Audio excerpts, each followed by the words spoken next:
ഈശോ മിശിഹായ്ക്ക് സ്തുതിയായിരിക്കട്ടെ.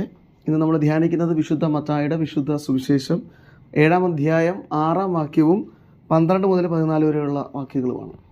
ഇന്നത്തെ സുവിശേഷത്തിൻ്റെ ഏറ്റവും വലിയ പ്രത്യേകത എന്ന് പറയുന്നത് ഈ ലോകം മുഴുവനും സുവർണ നിയമം എന്ന് ഖ്യാതി നേടിയ ഒരു സുവിശേഷ ഭാഗമാണ്.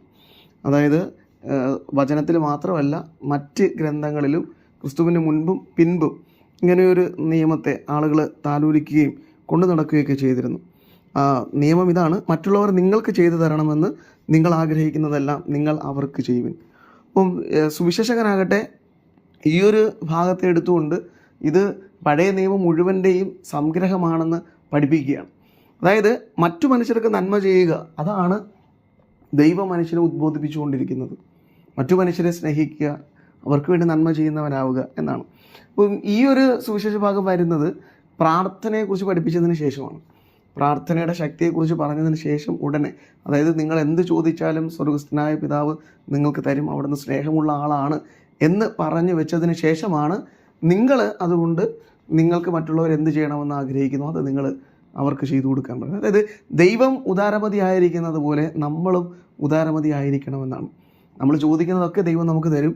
അതുപോലെ നമ്മളോട് ചോദിക്കുന്നവർക്കും നമ്മളും കാര്യങ്ങളൊക്കെ ചെയ്തു കൊടുക്കുന്ന, അല്ലെങ്കിൽ ചോദിക്കാതെ തന്നെ നമ്മൾ എന്തെങ്കിലും ആഗ്രഹിക്കുന്നുണ്ടെങ്കിൽ അതുപോലും അവർക്ക് വേണ്ടി ചെയ്തു കൊടുക്കുന്ന ആളായി മാറണമെന്നാണ്. അപ്പോൾ ഇത് അത്ര എളുപ്പമുള്ള ഒരു ജീവിത രീതി അല്ല.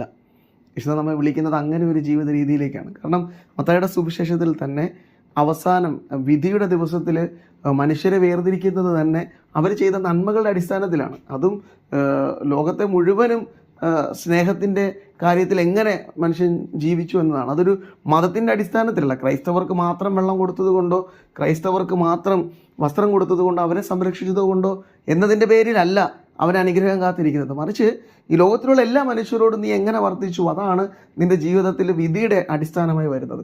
അതുതന്നെയാണ് ഇന്നത്തെ സുവിശേഷ ഭാഗവും അടിവരയിട്ട് പറയുന്നത്.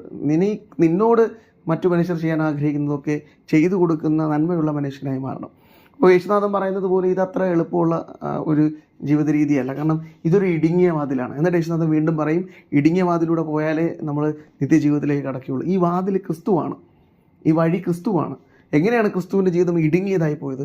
അതായത് നമ്മൾ നമ്മുടെ കാര്യം നോക്കി ജീവിക്കുമ്പോൾ നമ്മുടെ ജീവിതം വിശാലമായി മാറും. എല്ലാം നമുക്ക് കിട്ടണം, അവരെന്നെ സഹായിക്കണം, അവരെനിക്ക് വേണ്ടി അങ്ങനെ ചെയ്യണം, ഇത് എൻ്റെ ജീവിതത്തെ വിശാലമാക്കുകയാണ്. പക്ഷേ മറിച്ച് ഞാൻ മറ്റുള്ളവർക്ക് എന്നെ കൊണ്ട് എന്ത് ചെയ്യാനാകും എന്ന് ചിന്തിച്ചു തുടങ്ങുകയും പ്രവർത്തിക്കുകയും തുടങ്ങുകയും ചെയ്യുമ്പോൾ എൻ്റെ ജീവിതം കുറച്ച് ഇടുങ്ങിയതായി പോകും. കാരണം എൻ്റെ സുഖസൗകര്യങ്ങളെക്കുറിച്ചല്ലല്ലോ, അവരുടെ നന്മയെക്കുറിച്ചാണ് ഞാൻ ചിന്തിക്കുന്നത്. അതാണ് ക്രിസ്തു അക്ഷരാർത്ഥത്തിൽ പറഞ്ഞത്. ഇത് വളരെ ഇടുങ്ങിയൊരു വഴിയാണ്. ഈ വഴിയിലൂടെ സഞ്ചരിച്ചാൽ മാത്രമേ നമുക്ക് നിത്യജീവനിലേക്ക് കടന്നു പോകാൻ പറ്റൂ.